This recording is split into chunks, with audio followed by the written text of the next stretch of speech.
여성들이 이 가방이나 옷을 살 때, 또 남성들이 시계를 살 때 모양만 중요한 것이 아니고 이 메이커가 중요합니다.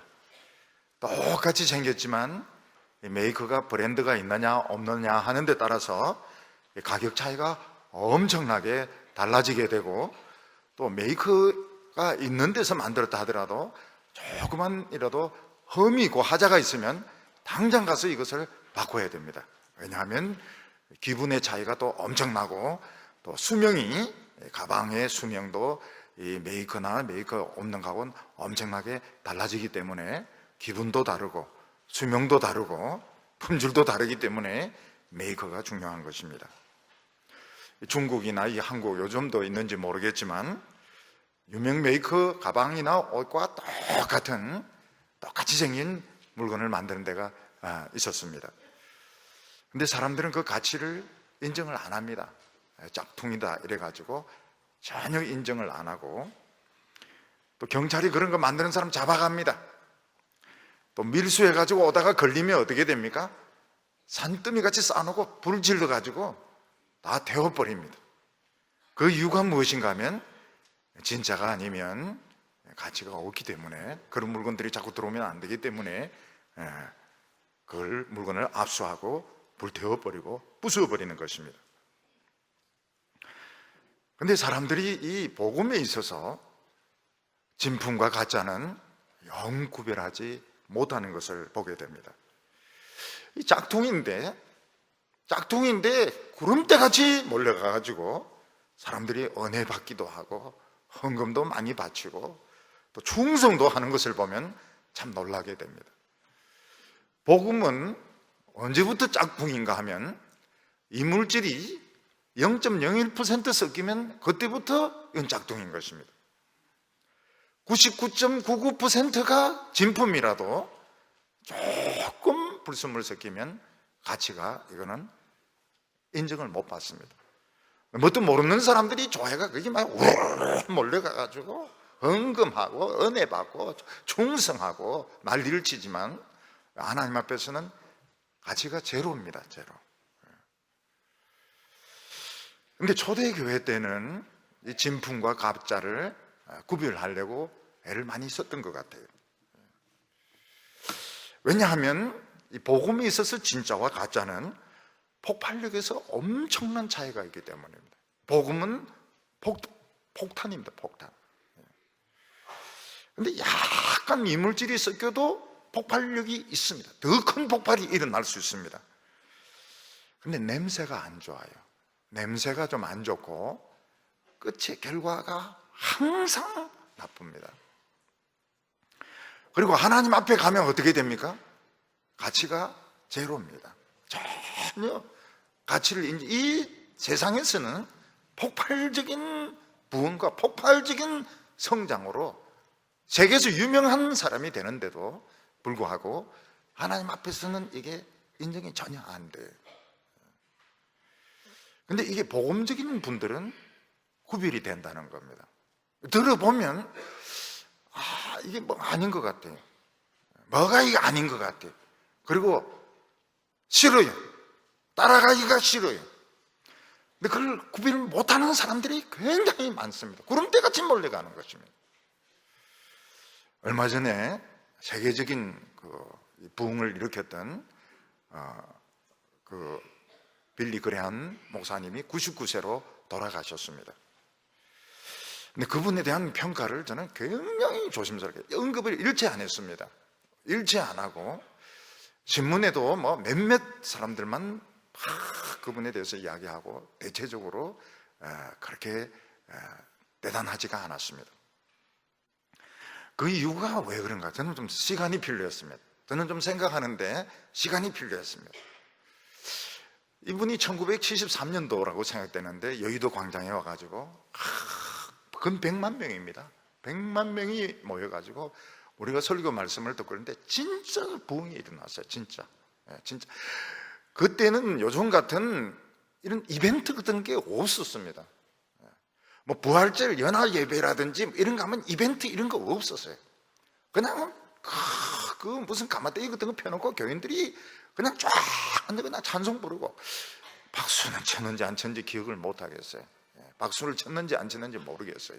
그런데 그냥 찬송 부르는 기억은 나고, 설교 말씀 2번 들었고 2번 듣고, 한 번은 빌리 그레함 목사가 설교하고 김장한 목사가 통역하고, 그 다음에 한경정 목사가 설교 2번 하고, 그러고는 이벤트 같은 거 없어요.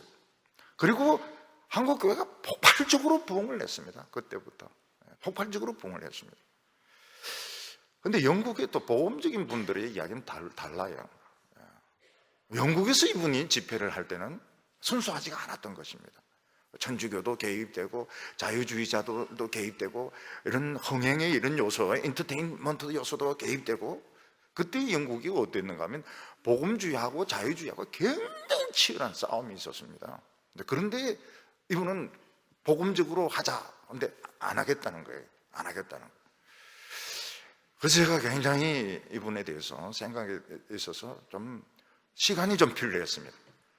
그리고 내린 결론이 있습니다. 깨달은 것이 있습니다. 빌리 그레함 코리아와 빌리 그레함 잉글랜드가 달랐다는 걸 알게 된 것입니다. 한국은 워낙 그때는 복음적이었습니다. 복음적이었어요. 그때는 우리가 복음, 성경 말고는 없었어요. 그래서 그 100만 명이 모여가지고 기도하고 찬송하는데 거기는 어떤 다른 요소가 들어올 수가 없었습니다. 근데 영국에서는 달랐던 거예요. 영국에. 그래서 혼선이 빚어졌습니다. 나는 그 현장에 있었거든요. 여기도 거기서 나는 그분의 설교를 생생하게 들었고 은혜를 받았고, 그때부터 한국교회가 폭발적으로 부흥이 되는데, 왜 또 영국에 있는 복음주의자는 또 굉장히 다른 이야기를 하는 거야. 달랐구나. 이분이 코리아와 잉글랜드가 달랐구나. 또 그 뒤에 너무 정치적이었구나. 그리고 가만히 생각해 보니까 한국교회 대형화가 그때부터 시작된 겁니다. 폭발적으로 부흥이 되면서 한국교회가 대형화되기가 시작된 것입니다. 그래서 이 사람에 대한 평가는 굉장히 조심을 해야 되는구나. 뭔가 다른 것이 또 있었구나. 근데 세계적으로 유명한 목사님들 중에서 뭐 동성애를 지지한다든지, 지지는 하지 않다더라도 인정을 한다든지, 또 성경 말고 다른 것들을 막 학문적인 걸 갖다 붙이고 있는데, 결국은 끝이 안 좋아요. 결국은 냄새가 납니다. 왜냐하면 순수한 복음이 아니면 이 성령의 불이 붙습니다. 붙긴 붙습니다. 그리고 엄청나게 교회가 커지고 사람들 많이 모이고 유명해지는데, 냄새도 좋지 않고 끝도 좋지 않고, 이게 하나님 앞에 갔을 때 평가는, 이거는 굉장히, 이거는 평가 인정을 못 받아요. 전혀 인정. 100% 진품은 몇 프로 해야 됩니까? 100%, 99 이러면 안 된다니까요. 완전 100%, 완전 성경만 가지고, 복음만 가지고 붐을 일으켜야 이게 진품이지. 거기서 어떤 오락적인 요소나 인본적인 요소나 이런 거 끌어들여 가지고 폭발적인 붐이 일어나면 이거는 짝퉁이다, 가짜다, 이래서 인정이 안 되는, 이걸 겁을 안 내요. 이걸 목사들이나 지금 목회하려고 하는 분들은 겁을 안 내요. 인정 못 받습니다. 이거는 짝퉁이다. 100% 순수해야 되는 것입니다. 노벨이 다이너마이트를 개발해 가지고 엄청나게 돈을 끌어모으기 전에, 또 미국이 핵폭탄을 실험에 성공하기 전에 엄청난 폭발력을 가진 것이 나타났는데, 그것이 뭔가 하면 예수 그리스도의 복음이었습니다. 예수 그리스도의 복음은 그 유대인이라고 하는 그 벽을 넘어서 가지고 아시아와 유럽과 로마까지 폭발적인 연쇄 폭발을 일으켰습니다. 그런데 예수 그리스도의 이 복음의 특징이 뭔가 하면, 그리스 철학같이 막 사람을 공부시키고 또 유대교같이 막 훈련시키는 것이 아닌데, 성령의 역사가 나타나는 것이 특징이었습니다. 성령의 역사. 기름이 막 부어지는 겁니다. 그리고 폭발적인 역사가 일어나는데, 개인의 인생이 획가닥 변해버립니다. 개인의 인생, 가치관, 삶의 방향 완전히 바뀌어버립니다. 그리고 그 믿는 그 사람들의 그 모임의 그 능력이 달라지게 되는 겁니다. 폭발. 그러니까 왜 성경이어야 되는가? 왜 복음, 사람 막 끌어모으고 행사, 중요하지가 않아요. 냄새가 나요. 썩은 냄새가 나요. 왜 이게 중요하냐면 순수한 성령의 역사가 나타나기 때문이고, 이 성령의 역사가 인간의 삶을 바꿉니다. 병도 치료하고 인간의 삶도 바꾸고 정신병도 치료하고요. 근데 가장 강력한 이 폭발력을 나타낸 것이 놀랍게도 바울의 복음이었습니다. 예루살렘의 이 제자들, 11 제자들과 또 같이 기도하던 사람들, 그 마가다락방에서 기도하던 사람들 폭발력도 대단했습니다. 오순절에 성령이 임하시고 이들이 성령 충만 받았을 때 베드로가 한번 설교하면서 3,000명이 회개하고 5,000명이 예수를 믿고 폭발적인 부흥이 일어났습니다. 그런데 사실은 더 중요한 것이 이 사람들이 돌아갑니다. 돌아간데 로마로 돌아가고 갑바다기아로 돌아가고 본도 갈라디아 위쪽으로 그런 쪽으로 돌아가고 또 그리고 안디옥으로 돌아가고 아프리카로 돌아가는데 거기서 연쇄적인 이런 폭발이 일어나는 것입니다. 굉장했습니다. 그러니까 로마 황제 네로는 당황해가지고 그 로마에 있는 기독교인들을 죽이는 겁니다. 폭발력이 너무 대단하니까요. 근데 더 추가적으로 더 강력한 폭발을 일으킨 것이 바울의 복음이었습니다. 이 바울은 처음에는 회당 중심으로 유대인들에게 설교를 하다가 유대인들이 믿는 사람도 있고 막 반대하는 사람도 있고 그러니까 아예 그냥 이방인들 중심으로 복음을 전합니다. 근데 이 사도 바울이 뭘 전하는가 하면 이방인들은 할례 받을 필요가 없다는 거예요. 할례 받을 필요 없이 그냥 예수 믿고 세례만 받으면 된다. 이게 폭발적이었습니다. 폭발적이었어요. 우리는 그게 당연한 것 같은데 이 당시로는 폭발적이었습니다. 하나님은 유대인들만 하나님의 백성으로 부르시는 것이 아니고 이방인들도 똑같이 부르신다. 할례 안 받아도 똑같이 부르신다. 폭발이었습니다. 세계적인 폭발이 일어났던 겁니다. 이 바울의 복음은 소아시아, 지금 터키죠. 이 갈라디아 이 지방에서 막 폭발이 일어나고 고린도에서도 폭발이 일어났지만 마틴 루터에 의해서 독일을 중심으로 해서 유럽에서 폭발이 일어납니다. 또 칼빈이 제네바에서 폭발을 일으키게 됩니다. 이게 웨슬레나 조지 휘필리를 통해서 영국에서 또 폭발이 일어납니다. 연쇄 폭발입니다. 1000년을 뛰어넘어가지고 우리가 이 산불이 산을 막 넘는데 이 복음은 1000년을 뛰어넘어가지고 폭발이 또 일어납니다. 그리고 어디서 또 한국에서 또 폭발이 또 터지는 겁니다. 오늘 우리에게 지금 궁금한 것이 뭔가 하면요, 한국에서 폭발력이 이제 끝났나? 이 복음은 이제 한국에서는 화약이 이제 다 떨어져가지고 폭발이 끝났나? 그게 궁금한 겁니다. 왜 한국에서 이제 폭발이 안 일어날까? 한국에서는 폭발이 안 일어나고 왜 교회와 기독교가 사람들에게 손가락질 당하고 있고 우리 교회에 예수 믿는 사람들은 어깨를 팍 폐잔병같이, 왜 예수 믿는 사람들이 폐잔병같이, 목사가 폐잔병같이 왜 이러면서 다니고 있을까? 이제는 이제 폭발력이 다 화약 다 떨어졌는가? 그게 궁금하지 않습니까? 저는 궁금한데 교인들은 궁금 안 합니까? 이제 폭발을 이제 다 이제 가버렸는가? 근데 이 한국에서 막 1973년도 74년 막 이러고 이제 막 교회 대형화 해가지고 챙길 거 다 챙겨 먹고 이제 다 끝났는가? 아니면 또 폭발이 또 일어날 수 있을까? 폭발 안 일어나는데 오후 예배 올 리가 없잖아요. 오늘 뭔가 건질건질한데 또 이 폭발이 오늘 또 터지면 어떡하나? 이 폭발이 어떻게 됐느냐? 이게 이제 궁금한 겁니다. 이 첫 번째는 바울 복음이 어디서 나왔느냐 하는 것입니다. 사도 바울이 전한 복음은 그 예루살렘 제자들과 같은 복음이었습니다. 그걸 예루살렘 회의에서 인정을 했습니다. 근데 이게 이제 문제가 생기게 되는 겁니다. 최초로 예수 믿은 사람들은 다 유대인들이고 할례 받은 사람들이었습니다. 그들은 할례도 받았고 성령도 받았고, 그래서 그들은 기독교와 유대교의 차이를 느끼지 못했습니다. 근데 사도 바울을 안디옥 교회가 전도자로 파송을 하게 되면서 문제가 생기게 됩니다. 무슨 문제가 생기게 되는가 하면, 이 사도 바울은 유대인들에게 딱 국한된 시각을 가진 사람이 아닙니다. 이 사람은 굉장히 그 이방인들에 대해서도 이해가 깊은 사람이었어요.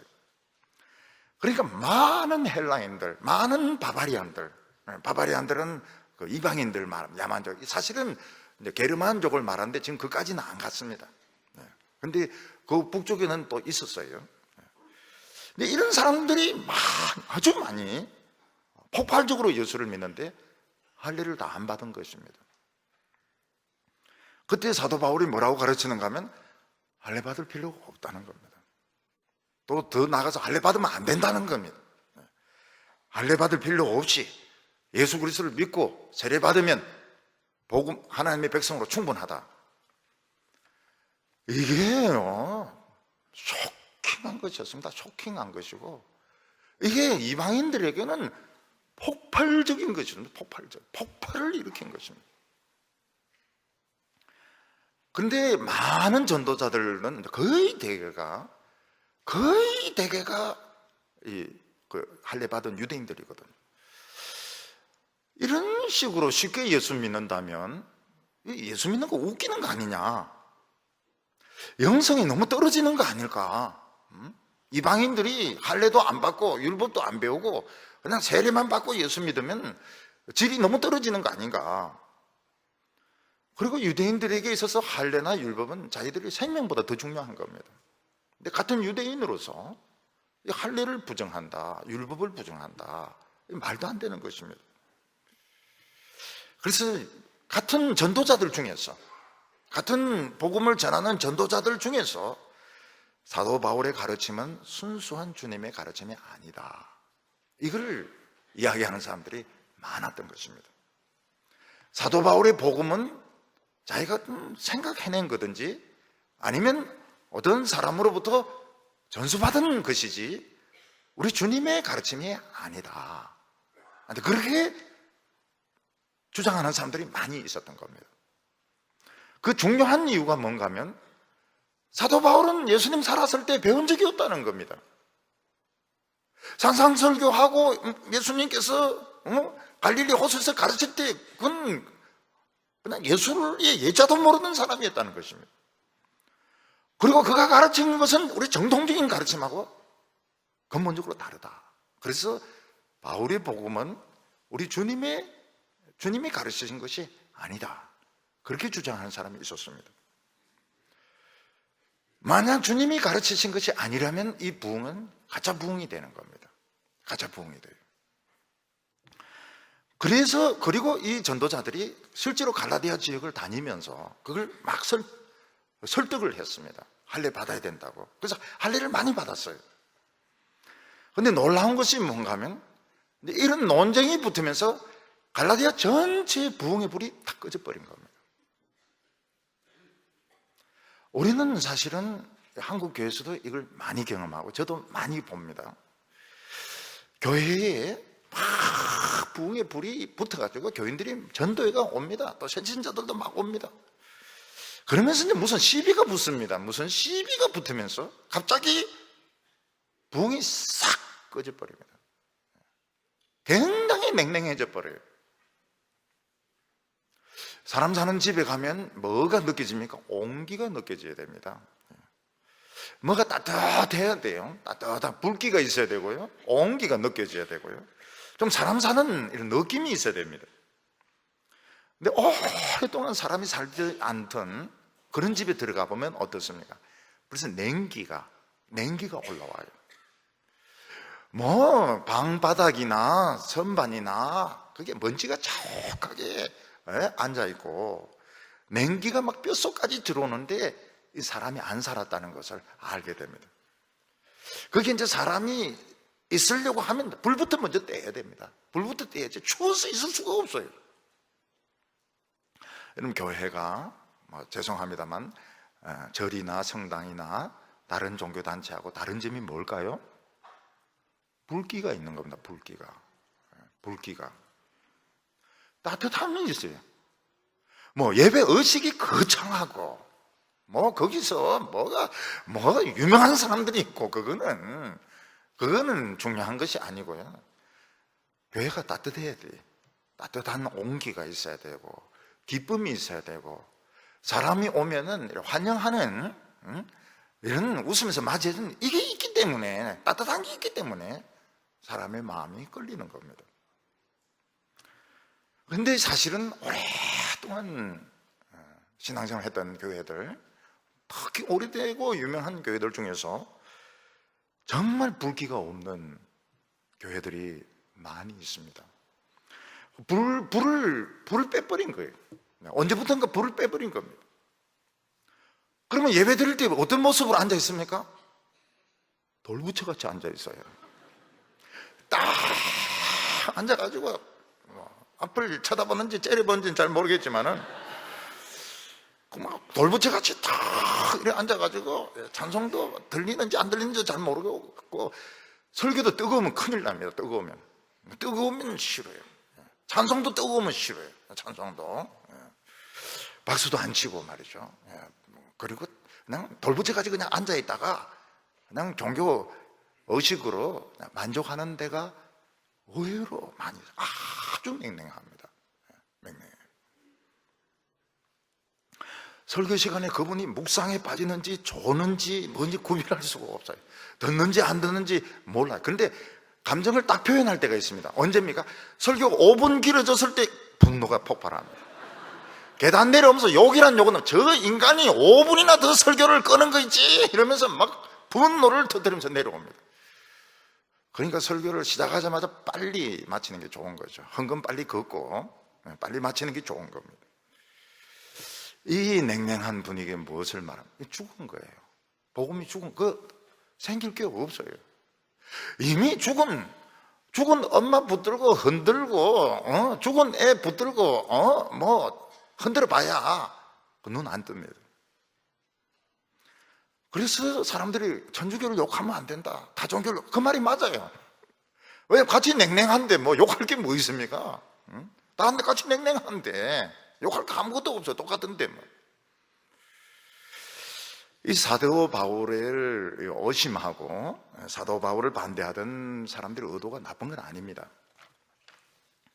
왜냐하면 수천 년간 믿어왔던 우리 그 할례, 우리 율법을 그렇게 쉽게 버릴 수가 없고, 또 사도 바울같이 저런 식으로 할례도 안 받고 그냥 예수 믿는다 이러면 다 세례주고 세례주면 다 하나님 백성, 그러면 신앙이 너무 질이 떨어진다는 겁니다. 좋은 의도였습니다. 얼마든지 좋은 의도였습니다. 그러나 그 마음속에는 시기심이 있었습니다. 그리고 그 마음속에는 이 하나님의 말씀을 그대로 믿지 못하는 불신이 있었던 겁니다. 그 놀라운 결과가 뭔가 하면 갈라디아 전체가 불이 다 꺼진 겁니다. 냉랭해진 겁니다. 교인들이 만나도 냉랭해져요. 냉랭해질 때 특징이 뭡니까? 만날 때 아유 따뜻하게, 경상도 사람들은 막 와셨네겨 막 이런데 그런 거 없어요. 흥 이럽니다. 흥. 이 흥이란 게 얼마나 무서운 건지 모릅니다. 왜 흥이 나와야 되죠? 그러니까 진정한 복음이 아니면 흥이 돼버리는 겁니다. 흥. 1%만 섞여도 흥이 돼버려요. 그런데 겁을 안 냅니다.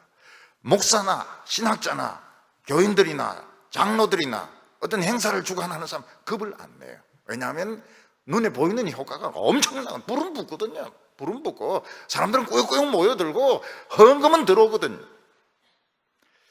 그게 하나님 앞에서 효과가 있느냐? 없습니다. 그리고 평가도 굉장히 조심스러운 평가를 하게 됩니다. 평가를 잘 안 하는 게 좋죠. 인간이기 때문에. 그렇지만 굉장히 조심스럽게 이야기합니다. 그런 분들이 한국에도 많이 있어요. 세계적인 세계적인 목회자, 세계적인 설교자 한국에도 있고 미국에도 있고 외국에도 있습니다. 근데 100% 복음이 아니면 평가를 하는데 헷갈려요. 뭐라고 말할 수가 없어요. 왜냐하면 진품이 아니기 때문에 그런 겁니다. 사도 바울은 다시 이제 불을 붙여야 되겠는데, 그러면 내 복음이 어디서 나왔는지 이걸 이야기를 해야 됩니다. 한 번 불이 꺼지면 살리기 굉장히 어렵습니다. 교회가 싸우는 건 굉장히 쉬워요. 싸우는 것은 소리 지르고 삿대짓 하고 안 되면 치고받고 하면 쉽습니다. 그런데 이 불이 꺼진 것을 살리기는 굉장히 어렵습니다.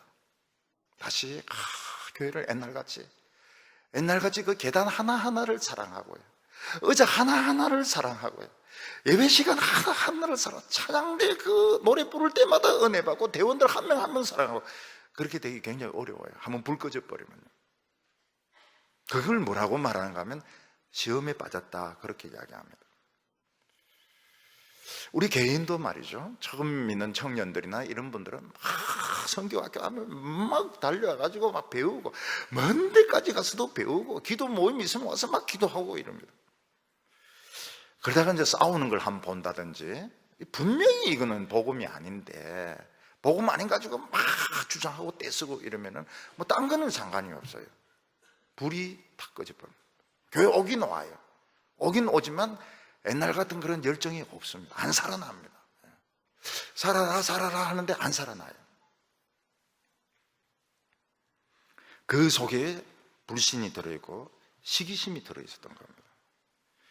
그래서 이걸 굉장히 조심해야 됩니다. 교회 생활은 굉장히 조심해요. 목사도 조심해야 돼요. 장로들도 조심해요.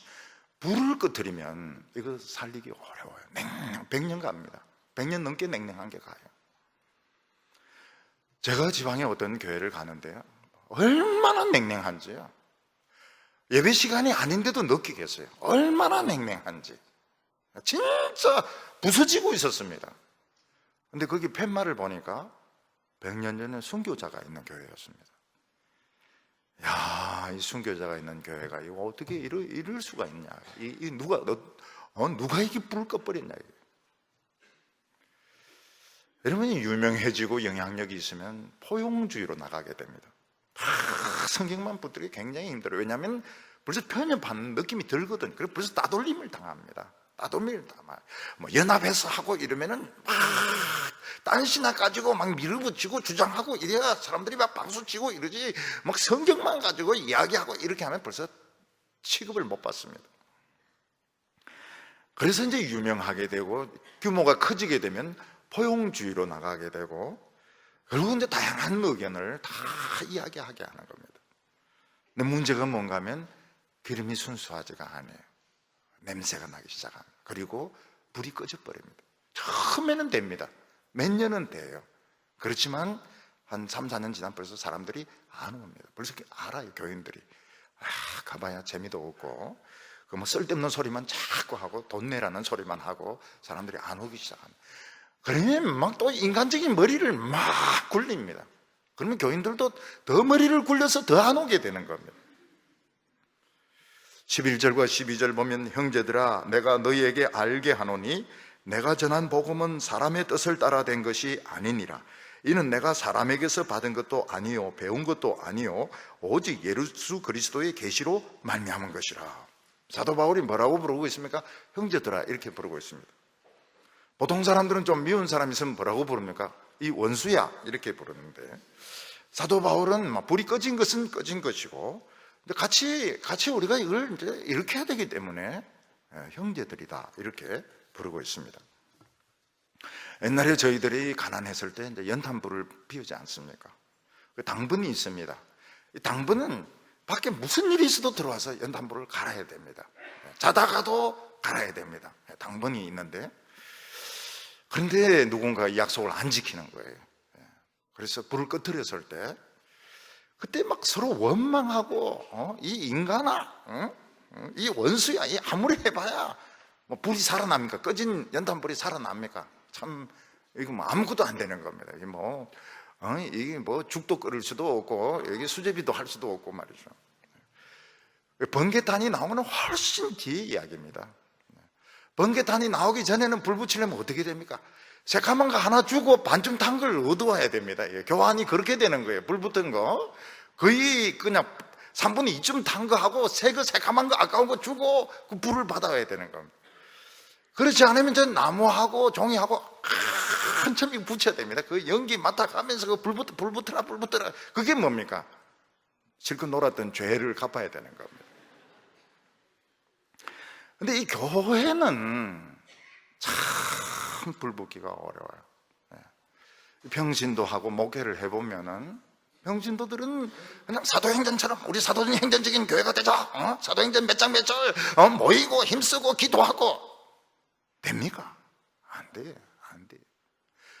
교인들의 마음이 풀어지고 엉어리가 풀어지고 답답한 게 풀어지고 이게 기도로 나오려고 하면 이거는 복음이 퍼부어져야 됩니다. 그것도 몇 년간 퍼부어져야 되는 겁니다. 근데 불은 쉽게 꺼집니다. 교회에서 재직해서 한번 붙어버리고 당에서 한번 붙어버리고 그러면 다 꺼집니다. 벌써 사랑스럽지가 않아요. 떠나고 거기 불 꺼진 겁니다. 사도 바울은 뭐 그렇다고 해서 갈라디아를 다 버릴 수는 없는 것이고 다시 이제 불을 붙여야 되니까 설명을 해야 됩니다. 내 복음이 오리지널 복음이라는 것을 자기 스스로 이걸 증명을 해야 되는 것입니다. 그래서 내가 전한 복음은 사람의 뜻에 따라 된 것이 아니라 이렇게 말하고 있습니다. 이건 내가 연구해서 공부해서 깨달은 것이 아니라는 것입니다. 사도 바울은 옛날에 이 사람은 예수의 예자도 모르는 사람이고 오히려 예수 믿는 사람들은 아주 맹렬하게 반대하는 자들이었습니다. 반대하는 사람이었습니다. 근데 어떻게 사람이 이렇게 변하게 됩니까? 예수님이 나를 잡아가지고 바꾸었다는 겁니다. 그리고 누구에게 전수받은 것도 아니라고 해요. 여러분 보면 다 거슬러 올라갑니다. 신비주의, 우리 한국의 신비주의 이러면 거슬러 올라가면 일제시대 때 누구 어느 기도원 뭐 이런 게 이제 다 나옵니다. 계파가 다 나오게 돼 있습니다.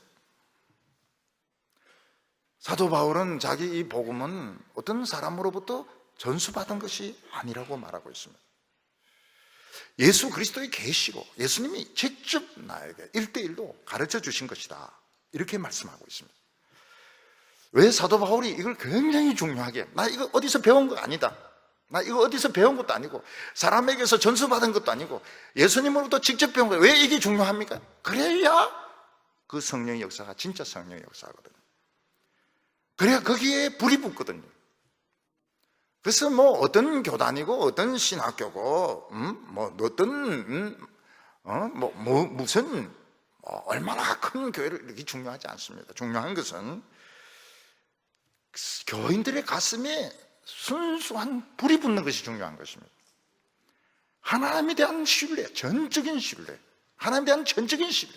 그리고 마음이 뜨거워지고 기쁘고 복음이 행복하고 요거는 100% 복음 외에는 하나님 말씀 외에는 이게 안 되는 겁니다.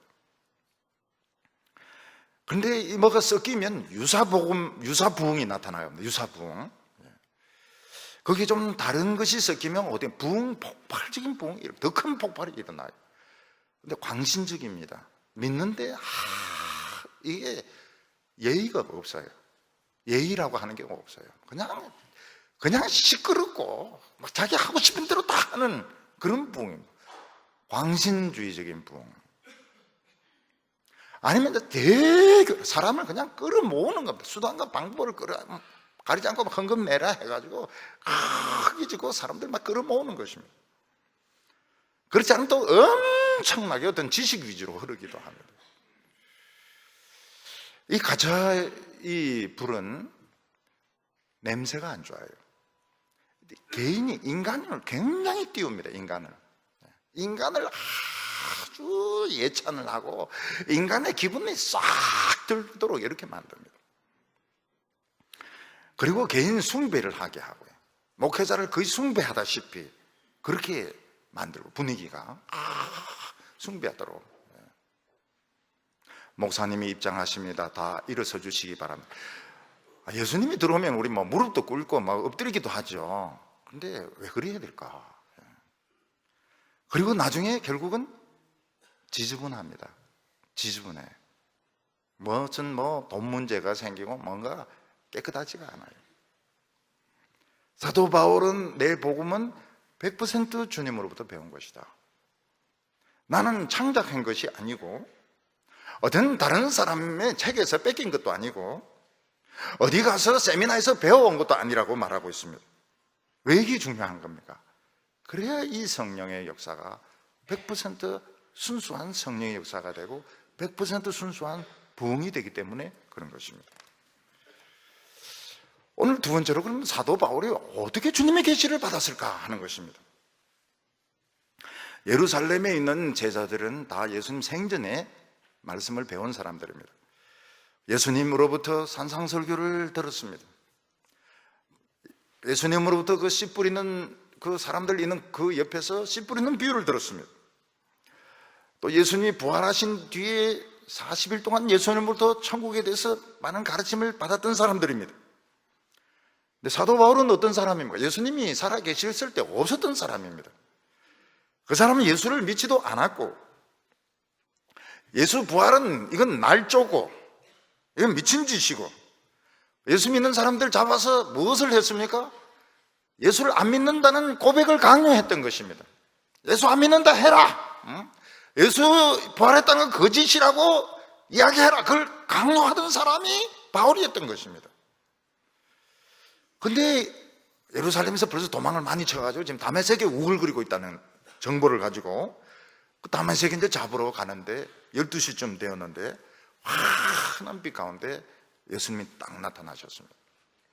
사도 바울은 그 자리에 쓰러져 누굴 봤어요. 그 빛 가운데 누군가가 있는 걸 봤습니다. 당신은 누구십니까? 나는 너가 핍박하는 예수다.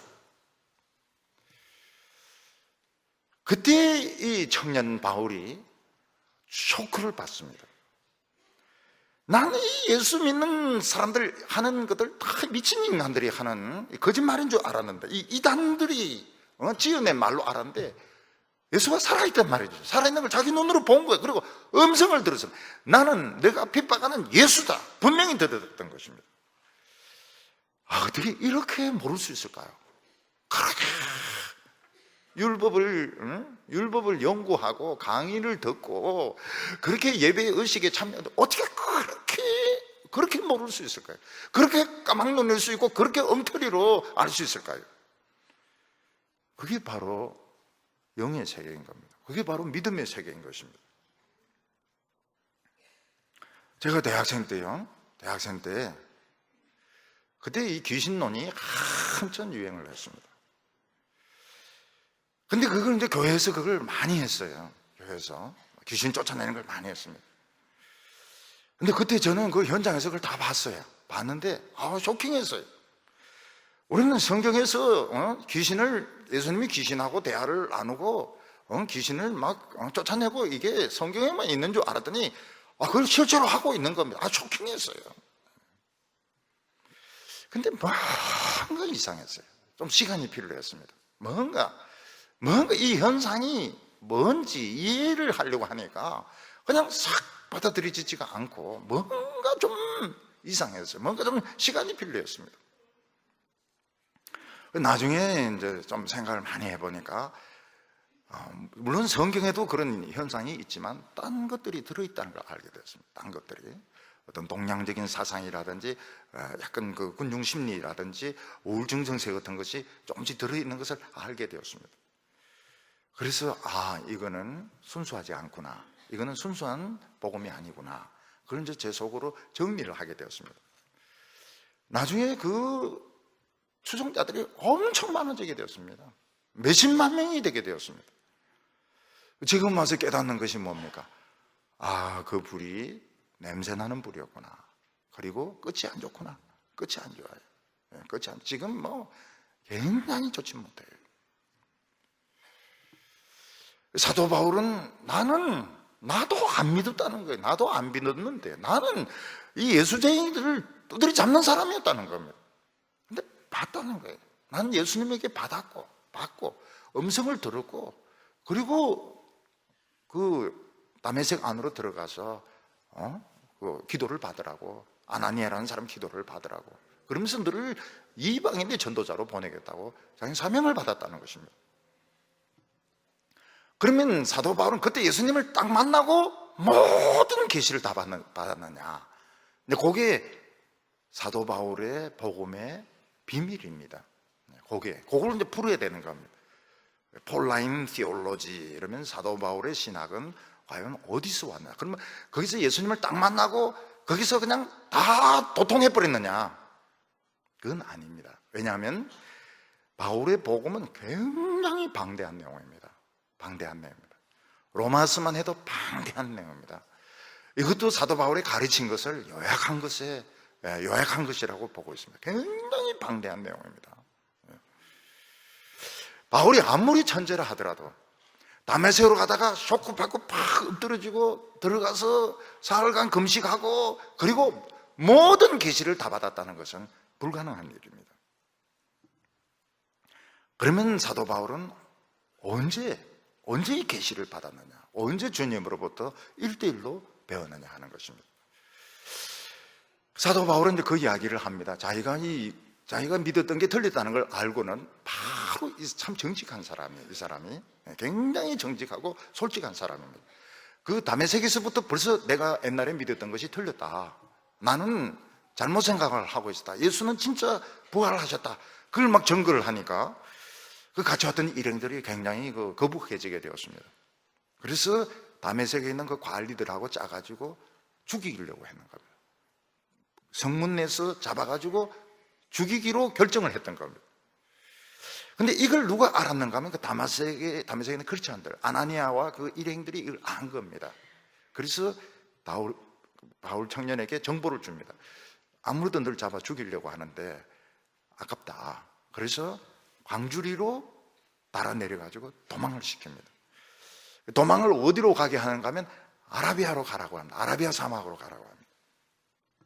이 아라비아 사막이 지금 우리가 생각하는 사우디 아라비아에 있는 거기가 아니고요, 다메섹 가까운 곳에 있는 그 아라비아인데 그냥 들판이 아니고 이런 기독교를 믿는 사람들이 숨어있는 그런 공동체가 있었던 겁니다. 요즘으로 치면은 수도원 비슷한 예수 믿는 사람들이 다메섹에 있는 사람들과 통하는 거기에 피해 있으라고. 딴 데는 안전하지가 않으니까요. 예루살렘도 안전하지 않고 고향도 안전하지 않고 아무데도 안전하지 않으니까 그 아라비아에 이제 있는 그 은밀한 곳에 있는 기독교인들에게로 도망을 시킨 것입니다. 근데 거기서 이 바울 청년은 3년간 있으면서 계속 계시를 받는 겁니다. 계속 계시를 받는 거예요. 그걸 어떻게 알 수 있는가 하면 3년이 지난 뒤에 예루살렘에 가서 사도들을 굉장히 만나려고 합니다. 굉장히 만나려고 해요. 왜 만나려고 합니까? 내가 이 은혜 받은 걸 한번 확인을 하고 싶고 또 그들로부터 더 가르침을 받고 싶고 그래서 예루살렘에 가가지고 사도들을 만나려고 애를 씁니다. 근데 아무도 안 만나죠. 왜냐하면 의심하고 있었기 때문에. 18절과 19절 보면 그 후 3년 만에 내가 게바를 방문하려고 예루살렘에 올라가서 그와 함께 15일을 머무는 동안 주의 형제 야고보 외에 다른 사도들은 아무도 만나지 못하였느니라. 이 3년은 이 바울 청년이 아라비아에 있었던 그 기간을 말하는 겁니다.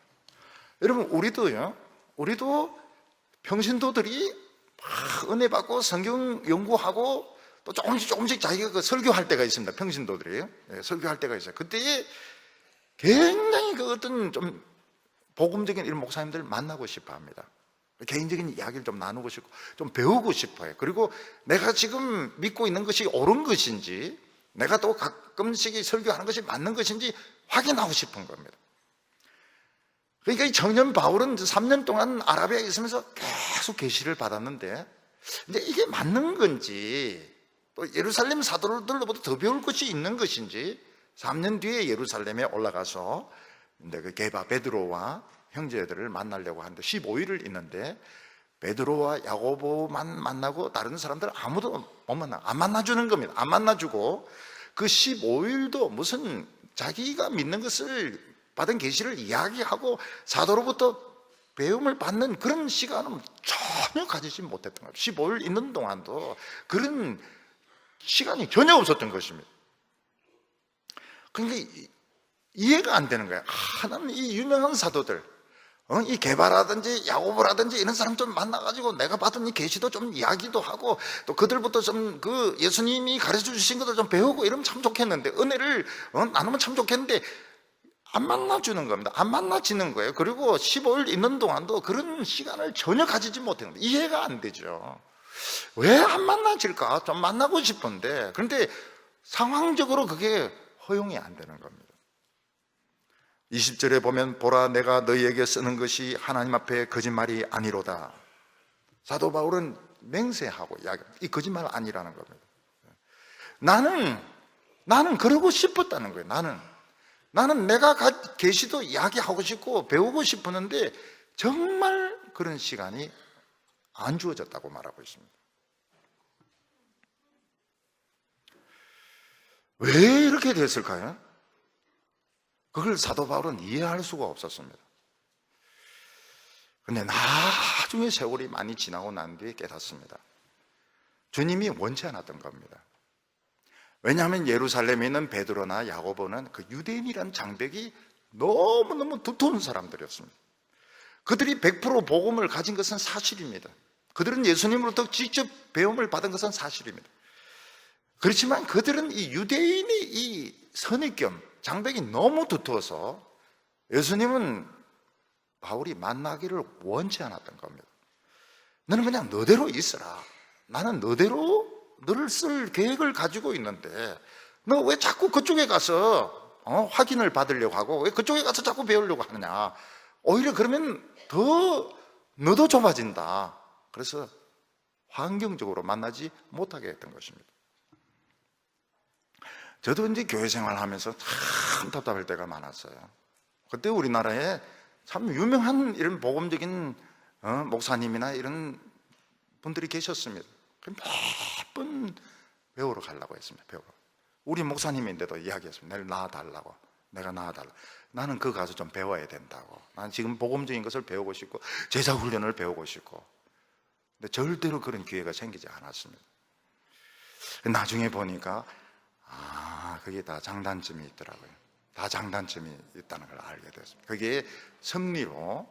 그래서 저는 밑바닥부터 올라온 배운 사람 아닙니다. 그러니까 얼마나 힘든지 몰라요. 얼마나 진짜 고생을 했는지 몰라요. 밑바닥부터 모든 개념을 다시 정리를 해야 되고 세워야 되니까 얼마나 힘든지 몰라요. 근데 그게 맞았다는 걸 알게 됐습니다. 그게 맞았구나. 그게 맞았구나. 그래서 이 사도 바울은 예루살렘 사도들과 교인들의 지원을 받지 못합니다. 물질적인 지원도 받지 못하고 기도의 지원도 받지 못합니다. 그런데 이 바울의 복음의 부흥은 계속됩니다. 왜냐하면 순수했기 때문에.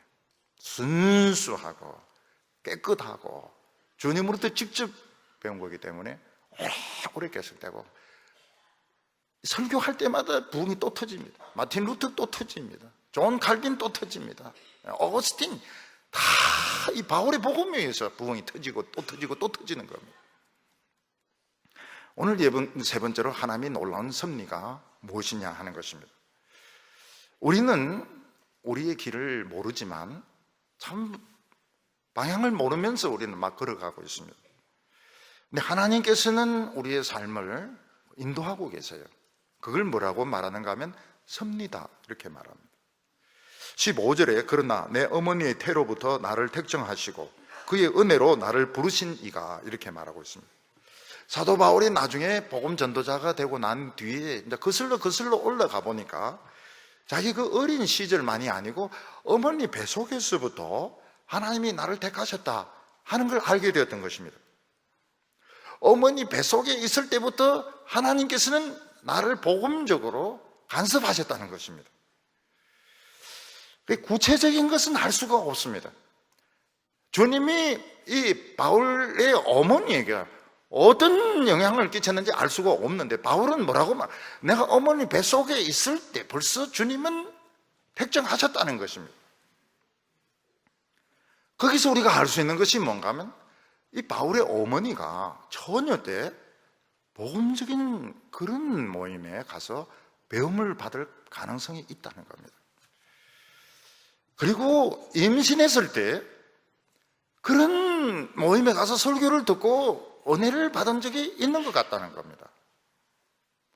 그리고 바울의 그 어머니가 바울을 임신했을 때 이 배를 잡고 우리 아이를 하나님이 써달라고 기도했다는 것을 알게 된 겁니다. 그런 이야기를 들은 것 같아요. 그걸 어떻게 유추를 할 수 있는가 하면, 바울은 태어날 때부터 로마 시민권을 가진 사람 아닙니까?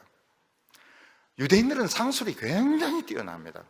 로마 시민권을 이제 가졌다면 이 아들을 어디로 유학을 보내야 되는가 하면 아테네라든지, 그리고 그 섬이 있습니다. 레스보라는 섬이 있습니다. 거기도 아테네만큼 유명하지 않지만 거기도 유학을 많이 갑니다. 로마인들이. 그 유학 가면 거기서 이제 논리학이라든지 뭐 이런 거 배워가지고 장사를 하거나 로마로 진출하는데 굉장히 유리합니다. 그러니까 이 어머니가, 그 아버지가 이 경제권이 있잖아요. 그리고 로마 시민권이 있잖아요. 그러면 이 아이를 유학을 아테네로 보내든지 레스보 섬으로 보내든지, 그러니까 로마로 이제 보내가지고 로마로 자꾸 진출하도록 이렇게 해야 돼. 이 아들이 이제 성공을 한단 말입니다. 근데 이 어머니, 아버지와 어머니 중에 어머니가 더 영향이 컸던 것 같아요. 어머니가 예루살렘으로 보냅니다. 그래서 가말리엘 그 밑에서 배우도록 만들어요. 그러니까 이 어머니가 완전히 복음을 안 건 아니지만은 마음속으로 우리 애는 하나님이 쓰셔야 된다, 말씀으로 쓰셔야 된다, 이런 생각을 어머니가 가지고 있었던 것 같아요. 임신했을 때. 그래서 사도 바울이 뭐라고 말하고, 내 태중에 있을 때부터 이미 하나님은 어머니에게 복음적이냐, 돈 벌고 세상에서 출세하고 이런 쪽보다는 그 말씀 쪽으로 하나님이 어머니에게 감동을 주셨다, 그걸 기억을 하고 있는 것입니다. 그런 사람이 또 있습니다. 사도 바울의 제자 디모데가 있는데, 디모데는 아버지는 헬라인이고 어머니가 유대인입니다. 근데 이 디모데는 어머니로부터, 외할머니로부터 계속 복음적인 영향을 받았던 것입니다. 그래서 사도 바울이 뭐라고 말하는가 하면, 너가 가지고 있는 이 믿음은 내 외조모 로이스와 내 어머니 유니게 속에 있더니 내 속에도 있는 것을 내가 확신을 한다, 이렇게 말하고 있습니다. 그러니까 이 디모데의 그 어머니의 또 어머니는 아주 복음적인 가르침을 받았던 겁니다. 그래서 어린 디모데에게 복음적인 그런 영향을 미쳤던 겁니다.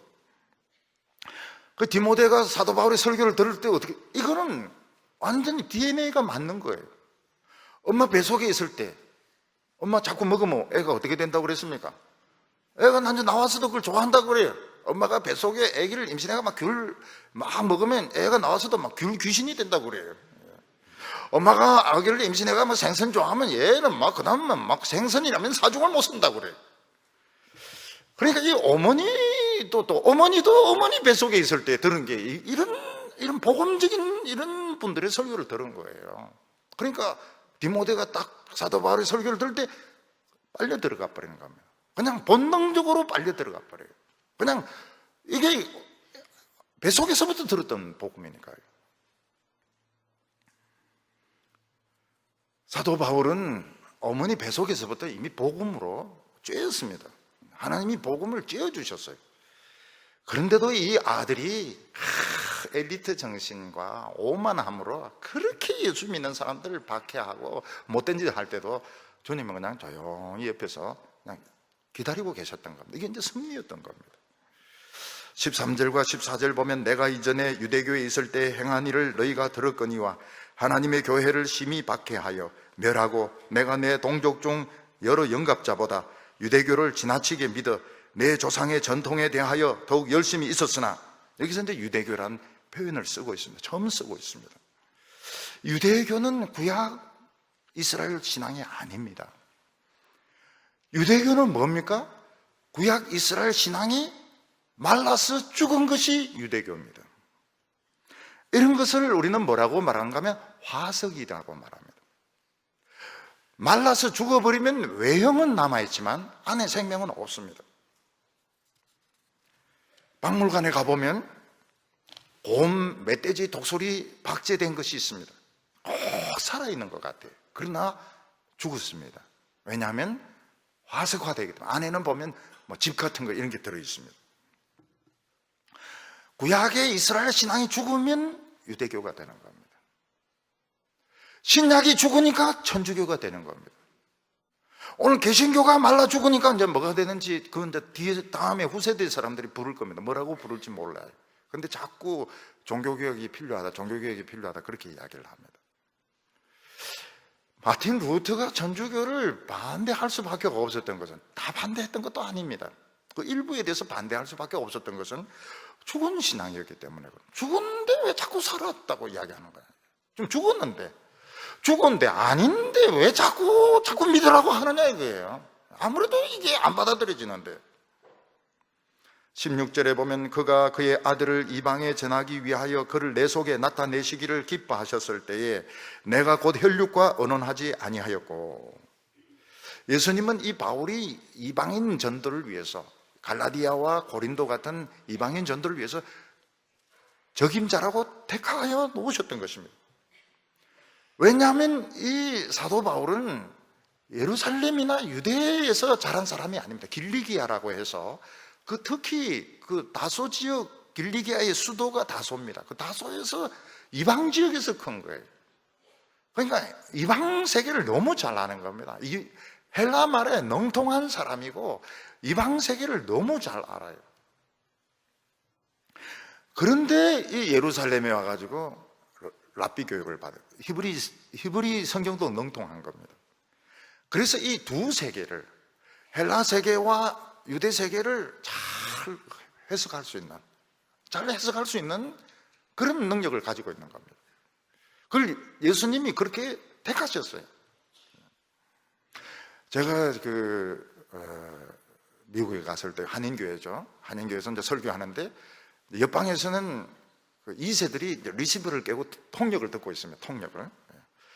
근데 내 교인들에게 이제 무엇을 설교했는가 하면 어렸을 때 그 개구리 잡아가지고 뒷다리 구워 먹던 이야기를 했습니다. 교인들이 막 너무 좋아해요. 왜냐하면 옛날에 자기들이 개구리 잡아가지고 그 구워 먹었거든요. 근데 옆방에 이 리시바를 집어 던지고 동물학대라고 하면서 어떻게 목사님이 개구리를 그렇게 잔인하게 난리가 난 겁니다. 난리가 났어요. 막 리시바를 막 집어 던지고 막 씩씩거리고 설교 안 듣는다 그러고 말이죠. 그게 뭡니까? 이게 갭인 겁니다. 문화적인 컬처럴 갭인 겁니다. 벌써 그 어른들하고 자녀들하고 너무 통역해서 듣는데요. 그 통역에 개구리를 하지 말아야지 그런데 그거를 그냥 바로 통역을 하니까 아이들이 뭐 흥분을 해가지고요. 전부 막 씩씩거리는 겁니다. 어떻게 그럴 수가 있냐고 잔인하게. 예수님의 사랑으로 개구리를 품어줘야지. 이 컬처럴 갭인 겁니다. 컬처럴 갭. 이게 우리 한국 안에서도 많아요. 한국 안에서도. 우리는 자꾸 다른 지역을 보면 뭐 나쁜 것을 틀린 것으로 만드는데 그렇지 않습니다. 그냥 다른 겁니다. 다른 거예요. 표현 방식이 그냥 다른 거예요. 다 좋은 거예요. 다 좋은 거예요. 표현하는 방식, 사람을 사귀는 방식이 다른 것 뿐입니다. 예수님은 이 아들을 바울 안에 나타내기를 원한다고 했습니다. 바울 안에 나타낸다는 것이 뭡니까? 그냥 강의만 들어서 앵무새같이 전달하는 것이 아니고 골수까지 예수님을 이걸 체험을 인카네이션 해가지고 그냥 예수님이 바울 속에 이제 들어가가지고 이 사람을 완전히 바꾸어가지고 살아있는 육성으로 복음을 전하기를 원하셨다는 것입니다. 사도 바울은 아라비아에서 그냥 가만히 있었던 것이 아니고 계속 구약 성경을 묵상하면서 계시를 받았던 것입니다. 오늘 오전에도 모세 이야기를 하면서 40년 동안 양만 치고 돌아다녔냐? 아닙니다.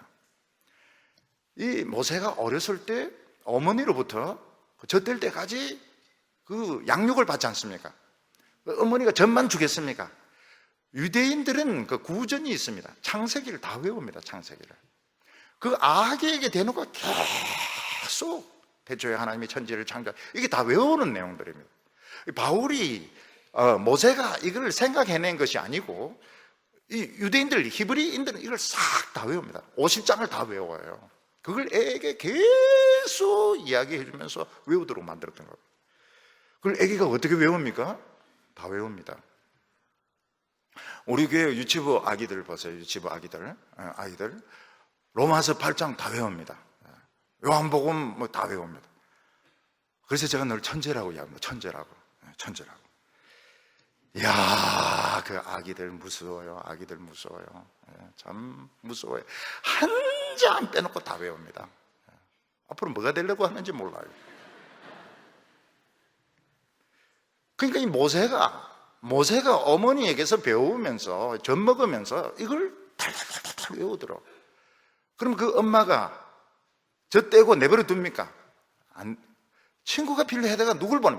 미리암을 자꾸 보내는 거예요. 미리암을 자꾸 보내는 거예요. 그래서 그 영화 그 에집트의 왕자 보면은 그 누나가 막 역할을 합니다. 누나가 역할을 하고 나중에 너의 정체성이 히브리인이란 걸 이제 누나가 이야기하는 걸 듣는데 저는 감동을 받았어요. 그럴 수도 있겠구나. 그러니까 모세가 이게 완전히 이걸 외웠던 겁니다. 그리고 40년 동안 양을 치면서 외우는 거예요. 창세기를 외우는 겁니다. 조상들의 언약을 외우는 겁니다. 그리고 이해가 안 돼요. 그런데 지금은 왜 이러냐는 거예요. 왜 아브라함의 하나님, 이삭의 하나님, 야곱의 하나님 지금 어디 계십니까? 지금 왜 이렇게 됐습니까? 우리는 왜 노예가 됐으며, 우리는 왜 이렇게 비참하며, 나는 왜 이렇게 돌아다녀야 됩니까? 40년 동안 응답이 없습니다. 그러다가 딱 불이 붙는 거예요. 하나님이 불 가운데서 말씀하셔서 신발 벗으라고. 너가 선 땅은 거룩한 거죠. 그게 40년 동안 묵상했던 것이 터져 나오는 겁니다. 이 바울 청년도 어머니 뱃속에서부터 벌써 들은 거예요. 그게 들릴까요?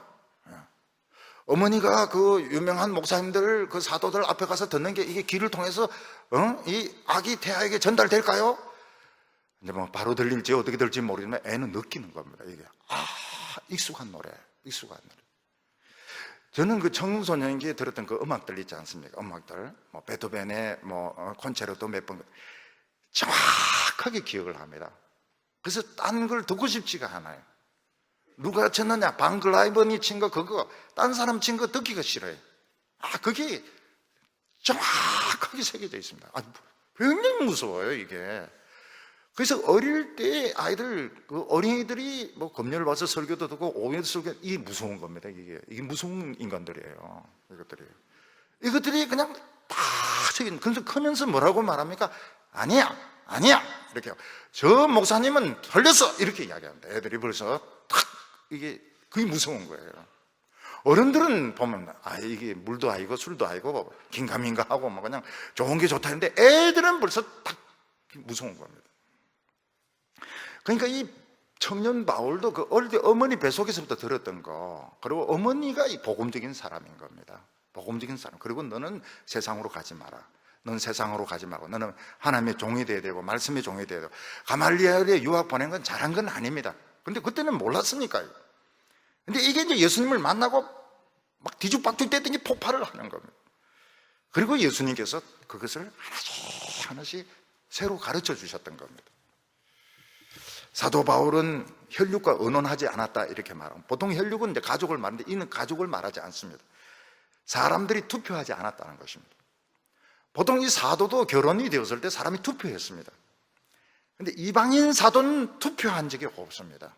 그냥 주님이 임명을 한 겁니다. 혈육이 임명을 하지 않았습니다. 왜냐하면 이 주님이 그만큼 이 이방인 복음 사역을 중요하게 생각하셨던 겁니다. 사람이 어떤 절차를 거치지 않고 임명을 해버렸던 겁니다. 우리가 과거를 생각해 보면 내 머리로 도저히 이해가 안 될 때가 있습니다. 내가 이런 공부를 하고 싶었는데 정말 엉뚱한 공부를 했고, 난 돈을 벌고 싶었는데 또 돈은 못 벌고 뭐 다른 사람 밑에서 고생 실컷 하고, 근데 그게 난 결혼하고 싶었는데 아무도 결혼 안 해주고 가지고 결혼 못 하고. 그 평범하지 않은 것은 주님의 강한 의지가 있는 겁니다. 그걸 왜 자꾸 나는 안 된다 이렇게 생각하냐 이거예요. 나는 왜 대학도 못 가고, 나는 왜 결혼도 못 하고, 나는 왜 돈도 왜 자꾸 이렇게 생각하는 거예요. 내가 안 되는 것은 강한 주님의 의지가 있어서 지금 안 되도록 전에 뭐라고 목을 잡고 있다. 경상도말 모가지를 지금 잡고 있는데 왜 그걸 자꾸 바울처럼 자꾸 딴 길로 가냐고요. 딴 길로. 이게 하나님이 강한 의지를 가지고 그때 물어봐야 됩니다. 주여 무슨 의지를 가지고 있습니까? 그리고 주님 뜻대로 하세요. 죽이든 살리든 알아서 하세요. 그러면은 죽일 사람은 죽이고 살릴 사람은 살리고 알아서 하는 건데 왜 자꾸 자기 의지를 가지고 하려고 하냐고. 그러니까 네가 맨발로 가시를 뒷발질하기가 얼마나 네가 고통스럽냐고. 왜 그렇게 생각하냐고. 17절에 보면 또 나보다 먼저 사도된 자를 만나려고 예루살렘에 가지 아니하고 아라비아로 갔다가 다메섹으로 갔노라. 다메섹으로 갔다가 다소 쪽으로 길리기아 쪽으로 갑니다. 그러면서 계속 계시를 받는 겁니다. 계속 계시를. 그래서 이 사도 바울의 신학의 전공자라는 사람도 다 똑같습니다. 이 사람들도 결국 성경을 어떻게 이해하나. 자료들 다 2차 자료들입니다. 2차 자료. 1차 자료는 갈라디아서, 사도행전 이런 정도입니다. 그리고 고린도후서 요 세 가지가 프라이머리 소스고 나머지는 다 2차 자료. 2차 자료는 다 개싱을 다 추측을 한 것이고 그냥 생각한 것이지 그걸 가지고 학적인 권위를 가지고 있고 그런 소리 하면 안 되죠. 그건 다 추측하고 있는 것입니다. 프라이머리 소스는 딱 요겁니다. 요거 사도행전 그리고 고린도후서 그리고 갈라디아서 딱 요게 프라이머리 소스인 겁니다. 누가 어떤 박사가 와도 프라이머리 소스는 요겁니다. 21절에 보면 그 후에 내가 수리아와 길리기아 지방에 이르렀으나 예루살렘으로 가지 못하고 다메섹에도 오래 있지 못하고 시리아와 길리기아 쪽으로 가게 된 건데 그거는 무엇인가 하면 주님이 사도 바울을 계속 계시로 훈련을 시켰던 것입니다. 이 기독교의 가르침의 핵심이 어디에 있습니까? 어디에 있다고 이야기했습니까? 지금까지 실컷 이야기했는데 생선, 귤 이런 생각하면 안 됩니다. 기독교의 핵심은 어디에 있습니까? 한자로 불에 있습니다. 불. 성령의 기름 위에 있습니다. 100% 하나님 말씀. 그래야 순수한 예배당 건물 교인들이 많이 모이고 목회에 성공했고 이거는 짝퉁입니다. 그런 이야기 안 해요. 복음적인 사람은 그렇게 하지 않습니다. 외국의 유명한 목사님들이 와서 자꾸 근교에서 강의하고 나 왜 그렇게 하는지 모르겠어요. 왜 오는지 모르겠어요. 벌써 이게 자본주의 사고방식을 가진 거라고요. 이게 나는 그걸 이해를 못하겠어요. 왜 그런 식으로 하는지. 왜냐면 효과가 있으니까요. 방송 효과가 있죠. 사람들 많이 모이죠. 그리고 팀들이 움직이니까 비용이 들지 않습니까? 그게 뭡니까? 그게 바로 자본주의적인 그 사고방식이고 그게 순수하지 않은 겁니다. 왜 그렇게 합니까? 미국에서 성공한 기업가들은 하버드 졸업장 이런 거 다 때려치우고 자기의 그 재능을 살린 사람들입니다. 신앙에는 이게 더 필요합니다. 신앙에는 오직 복음, 오직 성경 이거로 폭발을 일으켜야 되고 이게 폭발 안 되면 때려치워야 돼버립니다. 때려치워버려야 돼요. 무슨 세상적인 그런 거 잔뜩 걸쳐가지고 그걸 가지고 주님의 일을 하고 그게 벌써 자본적인 사고방식이에요. 순수하지가 않아요. 끝이 좋지가 않아요. 오늘 우리는 확인을 해야 됩니다. 내 속에 진짜 불이 있는가? 열불 터지는 거 말고요. 열불 터지는 거 말고 씩씩거리는 거 말고 딴 사람 미워하는 그 분노의 불 말고 내 속에 정말 그 조용한 주님의 성령의 불, 깨끗한 100% 깨끗한 성령의 불이 있는가? 정말 내 속에 생명이 있는가? 그렇지 않으면 나는 세상 것 이것저것 걸치고 자랑하고 허영에 들떠가지고 나중에 결국 하나도 못 써먹는데 주님 앞에서 전혀 인정받지 못하는데 그거 가지고 기독교라고 그거 가지고 부흥이라고 성공이라고 지금 잘못 생각하고 있잖아요. 그걸 스스로 생각할 필요가 있습니다. 분명히 나중에 평가가 나타나게 됩니다. 절대로 교회 불을 끄지 마시기 바랍니다. 그리고 자기 속에 불이 꺼졌으면 살리시기를 바랍니다. 뜨거워져야 돼요. 냉랭하게 자꾸 교회 왔다 갔다 하지 마세요. 자꾸 교회 갔다 왔다 갔다 하면서 안 그런 채 옛날과 똑같은 채 그렇게 하지 마세요. 내 속에 식었구나. 내 속에 식었구나. 실망이 들어왔구나. 내 속에 분노가 들어가고 의심이 들어왔구나. 그 빨리 인정하고 불을 붙이려고 몸부림쳐야 돼. 그거 1, 2년 만에 안 돼요. 거룩하신 하나님 아버지, 참으로 복음으로 인하여 기쁘고 감사합니다. 오늘 우리에게 순수한 불을 주신 줄로 믿습니다. 모든 분노의 불, 시기의 불, 의심의 불 다 사라지게 하여 주시옵소서. 참으로 우리는 무서운 시대에 살고 있습니다. 하나님 아버지, 가정들마다 이 암에 걸린 분들이 많이 있습니다. 하나님 아버지, 이걸 한탄하지 말게 하여 주시옵시고, 이게 나사렛 예수의 이름으로 다 치료되게 하여 주시옵소서. 박수용 장로님 잘 낫게 하여 주실 줄 믿습니다. 하나님 아버지, 이 땅에 전쟁이 없게 하여 주시고, 우리나라가 이런 시련을 통하여 진실한 나라로, 겸손한 나라로 거듭나게 하여 주시옵소서. 오늘 우리 성도들에게 행복을 주시기를 원합니다. 기쁨을 허락하여 주시옵소서. 다른 사람 눈치 보지 말게 하여 주시고, 내 하나님 붙들고 당당하게 살아가게 하여 주시옵소서. 예수님의 이름으로 기도하옵나이다.